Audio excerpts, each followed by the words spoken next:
Jinho woke up when loud roars filled the air around the camp. He jumped up from the soft furs where he had been sleeping and saw the Villani. Warriors running everywhere with weapons in their hands. Their tails were straight up and the fur on them was standing tall, which Jinho had learned meant great danger. Nara ran past him carrying a long spear that glowed with blue light. She stopped when she saw him, and her tail curled around his wrist for just a moment before she let go. She said something quick in her language and pointed toward the center of camp where the young ones and old ones were hiding, but Jinho did not run to hide. Instead, he looked toward the forest where terrible sounds were coming from. He could see huge shapes moving between the trees and red eyes that burned like fire. The creatures making those sounds were much bigger than the Villani, and they sounded very angry and very hungry. The first monster broke through the trees, and Jinho saw what they were fighting. It was twice as tall as a man, with black skin like leather and claws as long as knives. Its mouth was full of teeth, and it moved on 4 legs, but could stand up on 2 like a bear. The Villani called them Skarl, and they were the most dangerous hunters on this planet. More Skarl came through the trees, and the Villani warriors fought them with spears and swords. But the monsters were strong and fast, and some warriors were getting hurt. Jinho watched the battle, and his mind started working the way it always did when he saw a problem that needed solving. He ran to his broken shuttle and pulled out his emergency kit. Inside were things that might help, flares that made bright light, metal wire that was very strong, and chemicals that could make small explosions. The Villani were brave fighters, but they were fighting the Skarl the same way their people had always fought. Jinho had a different idea. He took the metal wire and started making traps between the trees.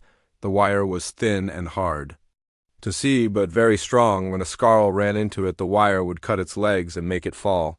Then he used the chemicals to make small bombs that would explode when something stepped on them. The first Skarl that hit his trap roared with pain and surprise. As the wire cut deep into its leg, it fell down and could not get up easily. Nara saw what happened, and her tail went straight with excitement. She shouted something to the other warriors and pointed at Jinho. More Skarl came, and more of them got caught in Jinho's traps. The wire cut them, and the small bombs exploded under their feet, making them afraid and confused. The Villani warriors saw that the monsters were scared now and pressed their attack harder. Jinho also used his flares to make bright light that hurt the Skarl's eyes. The monsters were used to hunting in the dark, and the sudden light made them stumble and run into trees. The battle turned, and soon the Skarl were running back into the deep forest, making angry sounds as they went. When the fighting was over, the Villani warriors gathered around Jinho. They looked at him with new eyes now, and their tails showed respect and curiosity. The male with brown fur and scars, who had been angry before, came up to Jinho. His name was Kale, and his tail was low but not angry anymore. Kale said something to Jinho that sounded like a question.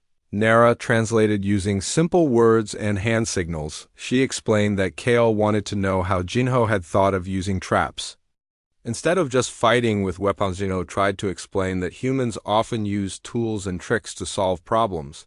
Instead of just using strength, he showed them how the wire worked and how the chemicals made explosions. He drew pictures in the dirt to show them about physics and how forces work. The Villani were amazed. They had never thought about fighting this way. Their people were strong and fast and had always used their natural weapons, but Jinho's human way of thinking had saved many lives tonight. Nara sat beside him as he explained, and her tail kept brushing against his arm. Over the next few days, Nara spent more time teaching Jinho about her people. She showed him how their tails were used for more than just showing feelings. The way a tail moved could say things like hello or goodbye or I love you or danger is coming. The patterns were complex, like a whole language made of movement. Jinho learned that young Villani spent years learning to read tail language before they could join adult conversations. He practiced moving his arms and hands to copy some of the basic tail movements, but it was very hard without an actual tail. Nara found his attempts amusing, and her tail would curl with what he learned meant gentle laughter. In return, Jinho taught the Villani about human science. He showed them how to make simple machines using levers and pulleys. He explained how to purify water using filters made from sand and cloth. He taught them about germs that were too small to see, but could make people sick. The biggest problem he helped them solve was with their water supply. The stream that ran through their camp had become bad and was making people sick. The Villani shamans had tried their traditional magic, but nothing worked as Jinho studied the water and tested it with his equipment. He found that something upstream was poisoning it, probably dead animals or bad plants. He showed the Villani how to build a new filtration system, using layers of different materials. The clean water that came out made everyone healthier and stronger. Most of the Villani began to accept Jinho after that, but Kale still did not trust him. Kale was the best warrior in the tribe, and he worried that the other Villani were.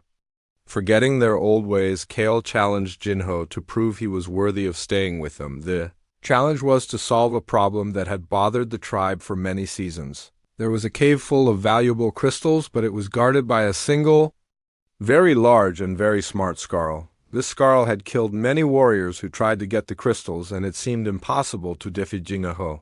Studied the problem for days. He watched the cave from far away and learned the Skarl's habits. The monster came out to hunt at certain times and always returned by the same path. It was bigger than the others and had learned to avoid the villainous weapons instead of fighting the Skarl directly.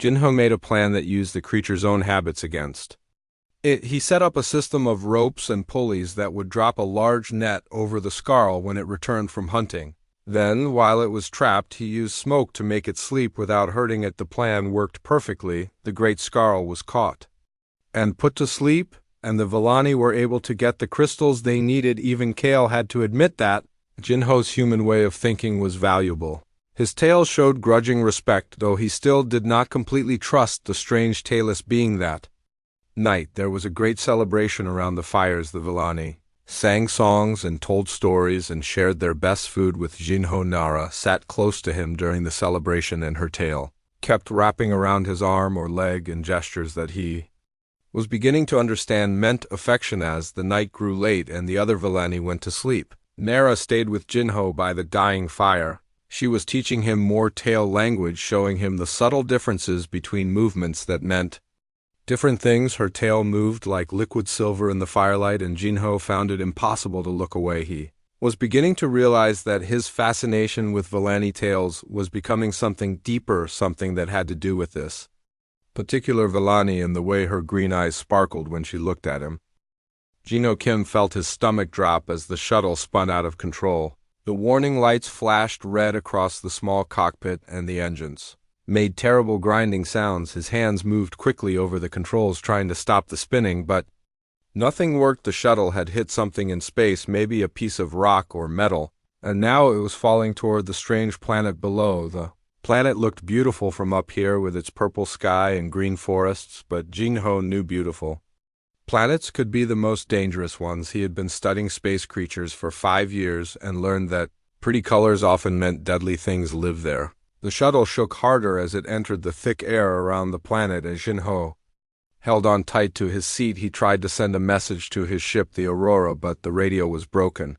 The shuttle hit the ground hard and everything went black. Jinho did not know how long he slept, but when he opened his eyes, the sun was setting, and everything hurt. His head felt like someone had hit it with a hammer, and his left arm was bleeding, but he was alive. Jinho crawled out of the broken shuttle and looked around. The forest was unlike anything he had ever seen. The trees were tall, with silver bark and leaves that glowed softly in the dim light. Strange flowers grew everywhere, and they made music when the wind touched them. The air smelled sweet, like honey and flowers mixed together, but something was watching, and Jinho turned around slowly and saw eyes in the trees, yellow eyes that reflected light like a cat's eyes, but much bigger. He counted at least 6 pairs of eyes, maybe more. His heart started beating faster, and he reached for the small weapon on his belt. The eyes moved closer, and he could see shapes in the shadows. Then they stepped into the light, and Jinho forgot how to breathe. They looked like humans, but not quite human. They had fur covering their bodies in different colors, brown and black and silver and gold. Their faces were more cat-like with pointed ears and sharp teeth, but their eyes were intelligent and curious. The most amazing thing was their tails, long thick tails that moved behind them like they were alive. The one in front was clearly the leader. She had silver fur that shone in the sunset light and bright green eyes that seemed to look right into his soul. She was tall and strong with muscles that showed she was a fighter, but she moved with a grace that made Jinho think of Dancers, her tail swished back and forth behind her, and somehow Jinho could not stop staring at it. The tail seemed to have a mind of its own. It curved and twisted and flicked in ways that looked almost like it was talking the other creatures had. Tails too, and they were all moving in different patterns. Some curled up tight, others waved slowly back and forth. It was like watching a silent conversation. The silver-furred leader stepped closer and said something in a language that sounded like music mixed with growling. Jinho held up his hands to show he was not dangerous and tried to speak. "I am human," he said slowly. "I come from the stars. My ship crashed. I need help." The creatures looked at each other, and their tails moved faster. Jinho noticed that when they were confused, their tails twitched quickly. When they seemed calm, the tails moved slowly. It was like they were using their tails to talk to each other without words. The leader tilted her head and studied Jinho carefully. She walked around him, looking at his clothes, his hair, his hands. She seemed very interested in the fact that he had no fur and no tail. When she got to his back where a tail should be, she made a sound that might have been surprise or maybe amusement. She said something to the others and pointed at Jinho. The creatures started talking all at once, their voices rising and falling like a strange song. Their tails were moving so fast now that Jinho could barely follow the movement. Some of the tails pointed at him, others curled up defensively. One of the male creatures stepped forward. He had dark brown fur and scars across his face that showed he was a fighter. His tail was straight up and the fur on it was standing up, which even Jinho could tell meant he was angry or upset. The male said something harsh to the leader and pointed at Jinho with a clawed finger. The leader held up her hand and her tail lashed once sharply. The male stepped back, but his tail stayed angry. Looking, the leader looked at Jinho again, and this time she smiled, showing sharp white teeth. It should have been scary, but somehow it was not. She pointed to herself and said something that sounded like Nara. Then she pointed at Jinho and tilted her head, waiting. Jinho, he said, pointing to his chest. Jinho Kim. Nara tried to repeat his name, but it came out sounding different with her accent. She said it a few times, practicing until it sounded almost right. Then she smiled again, and her tail made a little curl at the tip. The other creatures were still talking, and their tails showed they were not all happy about finding Jinho. Some tails were low and angry, others were high and curious. Jinho could not understand their words, but their tails were like a whole other language, and he found himself watching them constantly. Nara said something to her people, and they started to move. Jinho realized they wanted him to come with them. He was not sure if he was a guest or a prisoner, but he did not have much choice.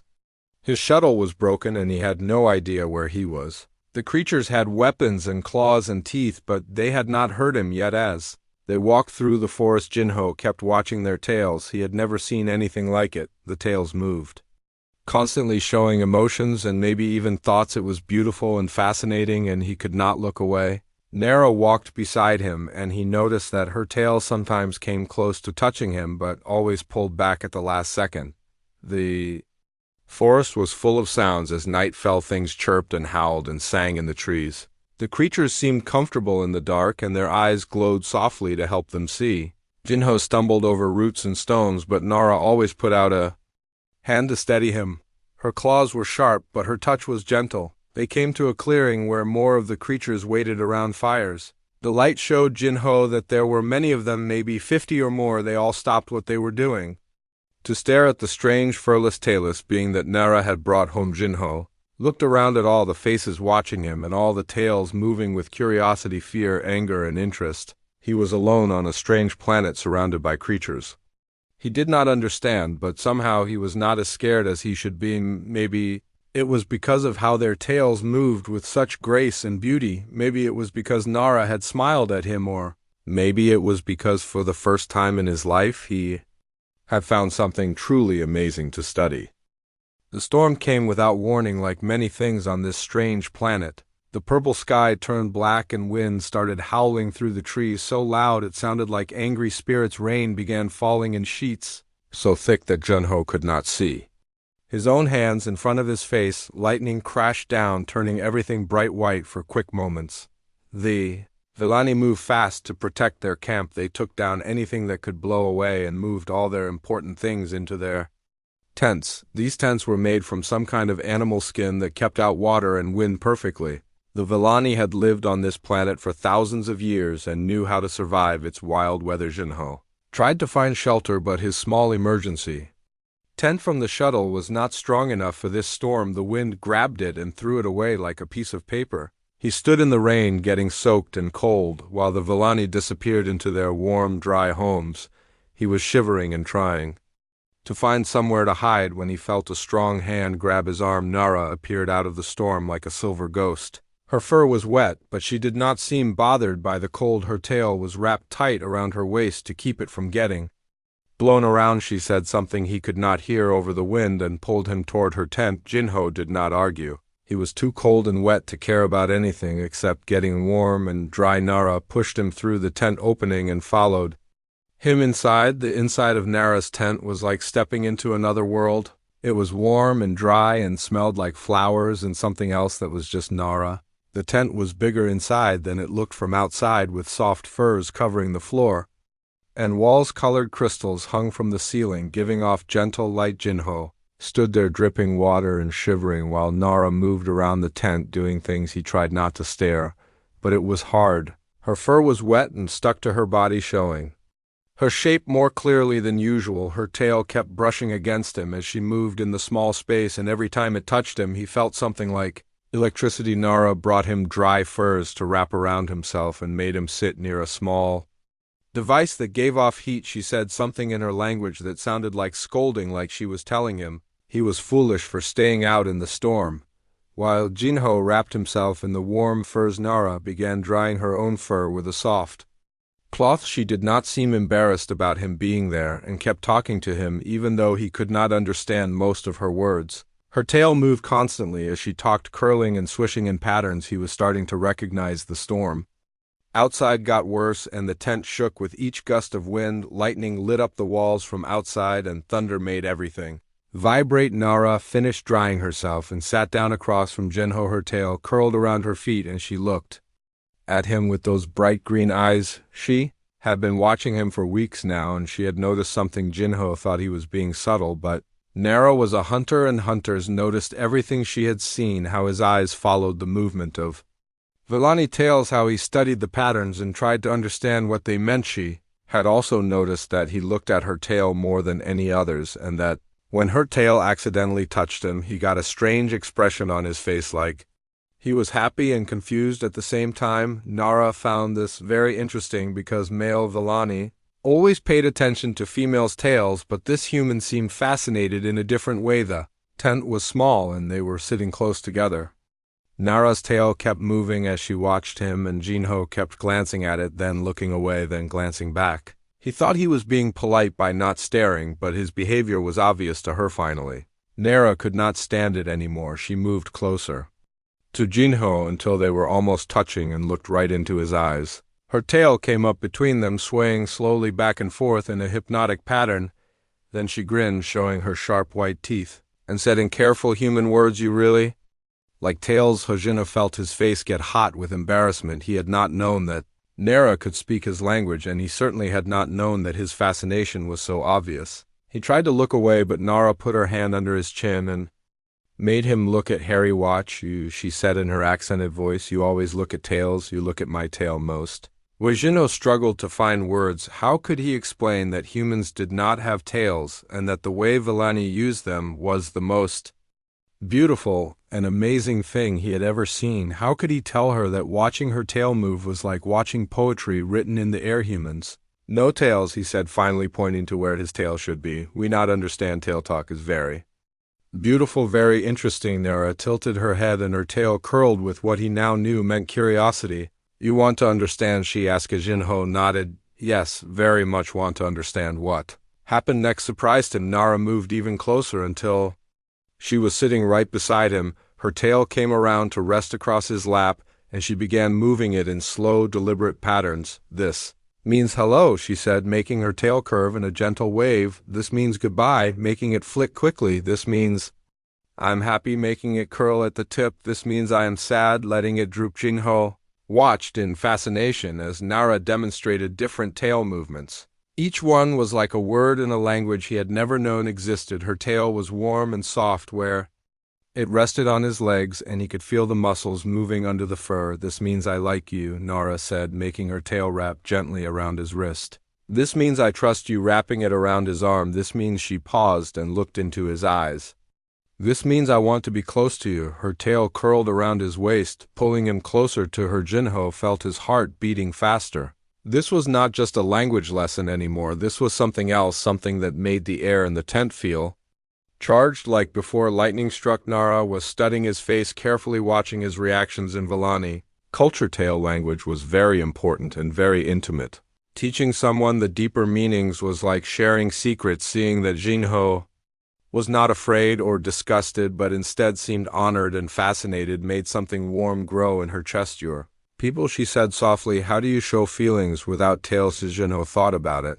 "We use faces," he said, touching his cheek. "We use hands." He held up his hands. "We use words and sounds." "Show me," Nara said. Jinho looked into her green eyes and without thinking reached up to touch her face gently, the way humans did when they cared about someone. Nara's eyes widened with surprise, but she did not pull away. "This means I think you are beautiful," he said softly. "This means care about you. This means," but he could not finish because Nara had moved even closer and her tail was wrapped all the way around him, now holding him like an embrace. The storm outside seemed very far away, and all Jinho could think about was how right this felt. Then they heard voices outside the tent, calling through the storm. Someone was shouting about lights in the sky, about something falling from the stars. Nara and Jinho looked at each other with wide eyes. Another ship had come to the planet, a human ship, and everything was about to change. The rescue ship Meridian landed in the forest 3 days after the storm ended, making trees fall and scaring away all the wildlife. Captain Yoonji Park led a team of 12 humans through the woods, following the signal from Jinho's emergency beacon. They wore full combat gear and carried weapons that could kill a Scarl with one shot. Jinho met them at the edge of the Villani camp with Nara beside him. The humans stopped walking when they saw her, and several of them raised their weapons. Captain Park held up her hand to stop them, but her eyes never left Nara and the other Villani warriors who had come to see the strange new visitors. Captain Park was a small woman, but she moved like a fighter, and her voice was strong and clear when she spoke. "Jinho Kim, you have been missing for 6 weeks. Earth Command ordered us to find you. Are you injured? Do these aliens hold you prisoner?" Jinho shook his head. "No, Captain. They saved my life when my shuttle crashed. They are called Villani, and they are not dangerous unless you threaten them." He looked at Nara, whose tail was twitching with nervousness. "I have been learning about their culture." Dr. Minho Lee pushed forward through the group of soldiers. He was Jinho's friend and fellow scientist, and his face showed relief when he saw that Jinho was alive and healthy, but his expression changed when his eyes fell onto the Villanime. "God," Lee whispered, "they are incredible. Look at their bone structure, their fur patterns, those tails." "Jinho, this is the greatest discovery in human history. First contact with an intelligent alien species." Some of the soldiers were making comments about the Villani that were not nice. They called them animals and monsters and made jokes about their fur and tails. Nara could not understand all the words, but she could hear the tone, and her tail bristled with anger. Other Villani warriors behind her growled low in their throats. Jinho stepped between the humans and Villani quickly. "These people are my friends," he said loudly. "They have technology and culture and art. They saved my life and treated me with kindness. Please show them respect." Captain Park studied the scene carefully. She was trained to handle first contact situations, but she had never expected to find her missing scientist living peacefully with aliens. Jinho looked healthy and happy, but there was something different about him, something in the way he stood close to the silver-furred female. "We need to talk privately." Jinho, the captain said, "The Villani can come too, but we need to understand what has happened here." They gathered in the center of the Villani camp, where curious aliens watched the humans with wide eyes and nervous tails. The human soldiers kept their weapons ready, but pointed down. The tension was thick enough to cut with a knife. Captain Park activated a small device that would translate languages, but it could only work with sounds, not with tail movements. So when the Villani spoke, their words came through the machine, but half of what they were saying was lost. Nara spoke first, using the few human words she had learned. "We welcome sky people to our home. We care for Jinho when he was hurt. We hope for peace between peoples. There Li was frantically taking notes and recording everything with his equipment. This is amazing, he kept saying to Jinho, their language structure, their social organization. How long have they had technology? What do they know about space travel? But Captain Park was more interested in practical matters. Jinho, she said, what is your status here? Are you free to leave? Do you want to return to Earth with us? Jinho looked at Nara, then back at the captain. I am free to choose, he said. These people do not keep prisoners, but I have learned things here that could change how humans think about aliens. They are not just intelligent, they are wise and kind. One of the soldiers muttered something about Jinho going native, and the captain shot him a sharp look, but Jinho had heard it, and his face got red with anger. I have not gone native, he said. I have learned to see beyond my own species' prejudices. Something some humans seem unable to do. The situation got worse when Dr. Li started asking questions about Villani technology and resources.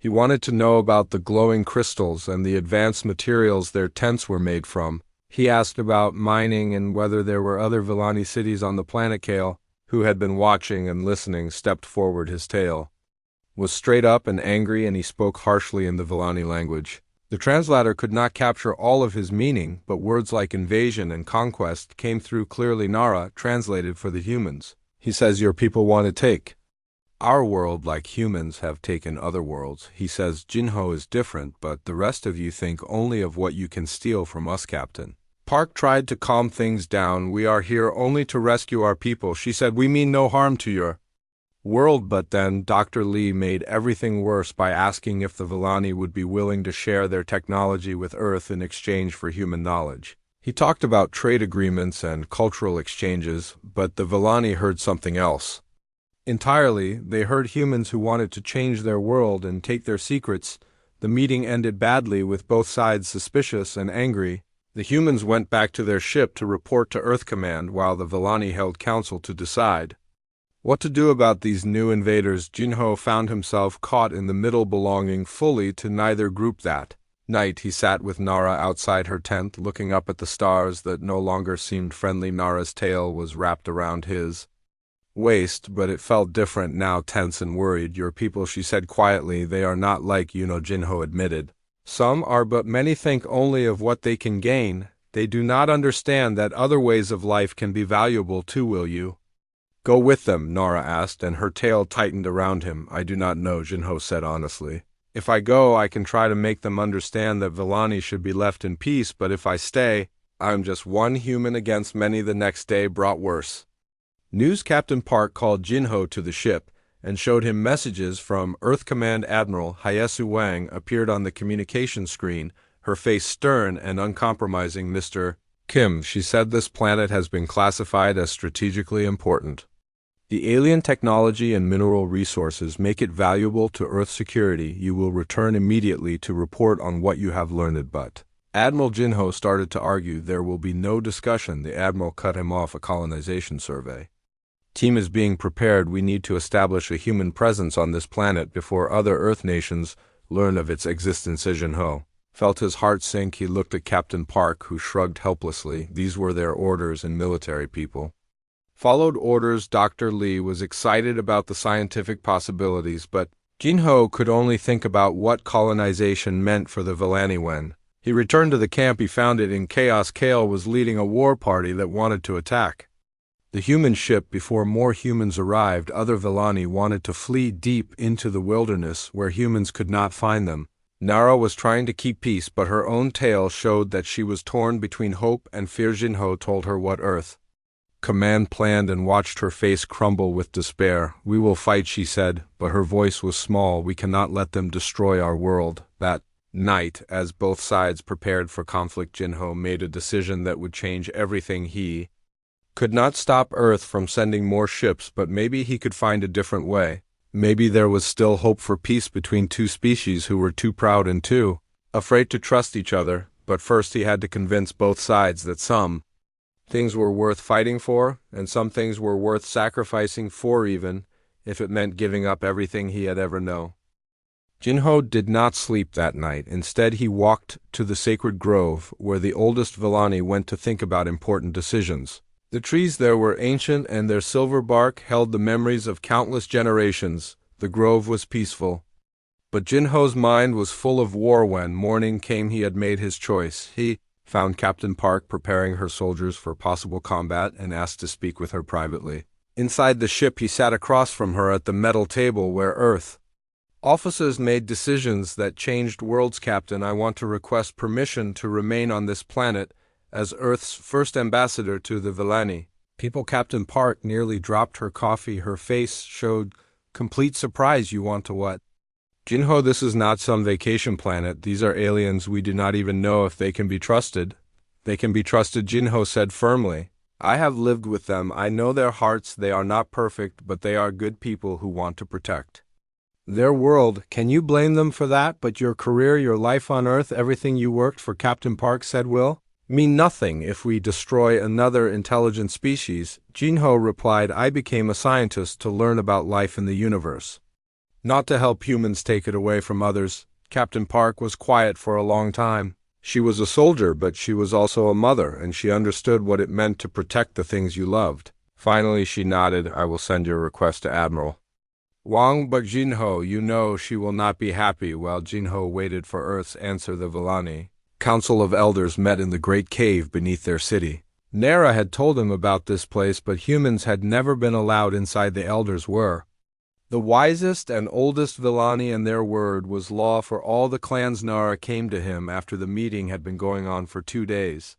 Her face was tired and sad, and her tail dragged on the ground behind her. They are deciding whether to use the old weapons, she said. The weapons our ancestors made to fight the great demons. Long Agajinho felt cold fear in his stomach. What kind of weapons? Weapons that could turn your metal ship into dust, weapons that could make the very air burn, weapons that were hidden away because they were too terrible to use. You could destroy the rescue ship, Jinho said, and the next ship. Nora nodded. And the next one after that, but eventually there would be too many and the weapons would run out of power. Then your people would come with their own terrible weapons and everything would That night Jinho was allowed to speak to the Council of Elders. The great cave was lit by thousands of glowing crystals, and the elders sat in a circle with their tails curled around their feet like living jewelry. They were ancient beyond human understanding, and their eyes held the wisdom of ages. Jinho spoke in his broken Villani mixed with human words that Nara translated. He told them about human history, about wars and peace, about species that had learned to live together. He talked about the good humans and the bad humans, and how sometimes the good ones could guide the bad ones toward better choices. The eldest of all the elders was a female whose fur had turned white with age. Her tail was thin and moved slowly, but when she spoke all the others listened. She said something that made all the younger elders gasp. Nara translated with wonder in her voice. She says the old prophecies spoke of a Talus, one who would come from the sky and help the people choose between the path of war and the path of wisdom. She says maybe the spirits sent you to us, Genoman, while on the human ship. Dr. Lee was making his own discoveries. He had been studying the recordings of the Villani technology and realized that these aliens were far more advanced than anyone had thought. Their energy sources were clean and unlimited. Their materials were stronger than anything humans had created. Their medicine could heal wounds that would kill a human. Captain Park, he said excitedly, we cannot fight these people. Even if we win, we would be destroying knowledge that could advance human civilization by centuries. Captain Park looked at the data and then felt her stomach turn. If the Villani decided to fight, Earth would send more ships, bigger ships with weapons that could crack planets. But the cost would be terrible for both sides. The answer from Admiral Wang came the next day. It was short and angry. Request denied. Mr. Kim will return to Earth immediately for debriefing. A colonial fleet is being prepared for departure. Establish a secured landing zone and prepare for occupation. Captain Park read the message to Jinho and saw his face go pale, but then something changed in his expression, something that reminded her of soldiers who had decided to fight impossible battles. I am resigning my commission, Jinho said quietly. I am requesting political asylum with the Villani people. You cannot do that, Captain Park said. You are a human citizen. I am a citizen of the universe, Jinho replied. And I choose to stand with the people who gave me life when I was dying. That afternoon, everything came to a head. Kale led his warriors toward the human ship carrying weapons. that hummed with deadly energy. The Villani had decided that if they were going to fight, it was better to strike first. Captain Park had made her own decision. She ordered her soldiers to stand down and walked out to meet the Villani warriors with only Dr. Lee beside her. When Kale raised his weapon, she did not flinch. "If you want to kill humans," she said through the translator, "you will have to start with me, but I think there is a better way." At the same moment, Jinho and Nara appeared between the two groups. Jinho carried a white flag made from cloth from his shuttle, and Nara carried the peace staff of her people weight. Jinho called out, "There is still hope." Nara spoke in her own language, and her tail moved in patterns that meant urgent. Important. Listen. The Villani warriors stopped, but kept their weapons ready. Kale growled something angry, but he too stopped. Jinho looked at both sides and took a deep breath. What if neither Earth nor the Villani had to lose? What if there was a third choice? Captain Park looked at him with curiosity. "What are you thinking? What if Earth got what it really needs?" he said. "Knowledge, technology, medical advances, clean energy. But without taking Villani land or freedom, what if the Villani got what they need? Protection from other hostile species, technology that could help them spread to other worlds if they choose, and what would make that possible?" Dr. Lee asked. "A treaty." Jinho said. "A real treaty between equals with a human ambassador who understands Villani culture and Villani representatives who understand human needs, trade instead of conquest, learning instead of taking." Kale snarled and his tail lashed with anger. "How do we know humans will keep such promises?" he demanded. "How do we know they will not just wait until we trust them and then attack?" Because Jinho said quietly, "Some promises are worth more than conquest, and some humans know that wisdom is more valuable than power." He looked at Captain Park. "Do you think Admiral Wang could be convinced to try diplomacy before war?" Captain Park thought about the cost of fighting an advanced alien species and the value of gaining them as allies instead of enemies. She also thought about her own children back on Earth and what kind of universe she wanted them to inherit. "I think," she said slowly, "that the Admiral might listen to the right argument, especially if it came with proof that cooperation works better than conquest." Nara stepped forward and spoke directly to Kale in rapid Villani. Her tail moved in complex patterns, and slowly the anger faded from Kale's face. He lowered his weapon but did not put it away. She told him about the human medicines that had helped heal injured Villani and the human knowledge that had solved their water problems. She reminded him that not all humans were the same, just as not all Villani thought alike. The sun was setting and both sides were tired from the tension of almost fighting. Everyone agreed to wait one more day to see if a peaceful solution could be found. That night, Jinho and Nara sat together, knowing that tomorrow would decide the fate of both their peoples. Her tail was wrapped around him tightly, as if she was afraid he might disappear. "Do you really think it can work?" she asked. "I think," Jinho said, "that some things are worth the risk, and some people are worth fighting for, even if the fight is just to make others understand that love is stronger than fear." The next morning brought news that changed everything. A message arrived from Earth Command, but it was not from Admiral Wang. Instead, it came from the Science Council, the group of Earth's greatest minds who advised the government on matters involving alien life. Dr. Chun, the head of the Science Council, appeared on the communication screen looking tired but excited.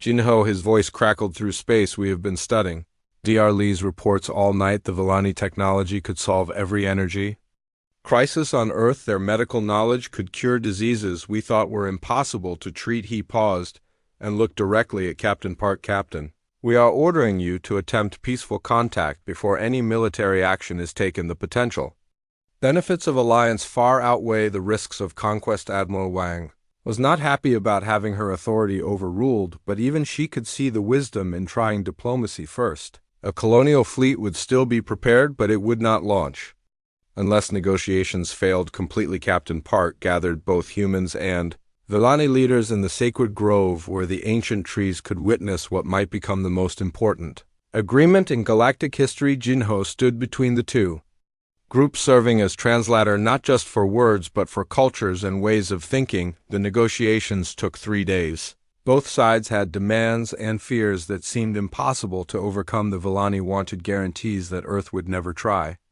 to take their world by force. Humans wanted access to Villani technology and knowledge. The biggest problem was trust. Neither side believed the other would keep their promises. It was Nara who suggested the solution that made everything possible. She proposed that humans and Villani create something that had never existed before, a shared space station built using both species. Technology: the station would orbit the planet and serve as a meeting place where both peoples could work together as equals. Humans would bring their knowledge of engineering and manufacturing.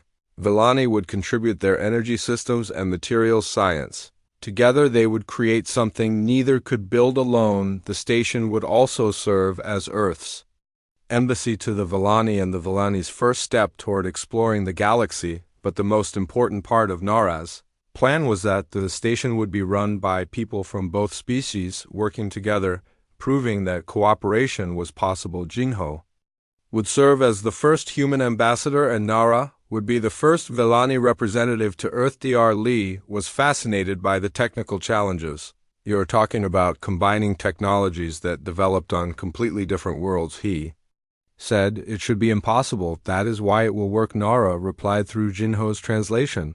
"When two impossible things come together, they often create something wonderful." The final agreement was signed under the silver trees with both species. Watching as Captain Park and the Villani elder pressed their hands to the treaty document, Jinho felt something he had never experienced before: the satisfaction of helping two worlds find peace instead of war. The rescue ship Meridian left 3 days later, carrying news of the treaty back to Earth. Dr. Lee stayed behind to help design the space station and to continue studying. Villani science Captain Park promised to return in 6 months with the first human diplomatic mission. Jinho watched the ship disappear into the purple sky and felt no sadness, only excitement for what was to come. Nara stood beside him, her tail wrapped around his waist in the gesture that now meant home to him. Over the following months, amazing things happened.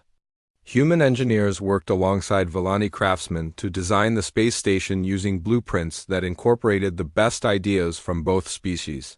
The Villani shared their secrets of growing crystals that could store infinite energy, while humans taught them about computer systems that could think and learn. Jinho spent his days learning the deepest secrets of Villani tale language, discovering that it was even more complex and beautiful than he had imagined. There were movements that could express concepts humans had no words for, feelings and ideas that required understanding both physical and emotional dimensions. Nara learned human customs and languages, preparing for her future role as ambassador to Earth. She found human ways of expressing emotion fascinating, especially the way they used facial expressions and hand gestures to show feelings that Villani communicated with their tales. The first test of the new alliance came when another alien species arrived in the star system. The Kovani were traders who had been exploiting less advanced worlds for centuries. They expected to find primitive aliens they could cheat in,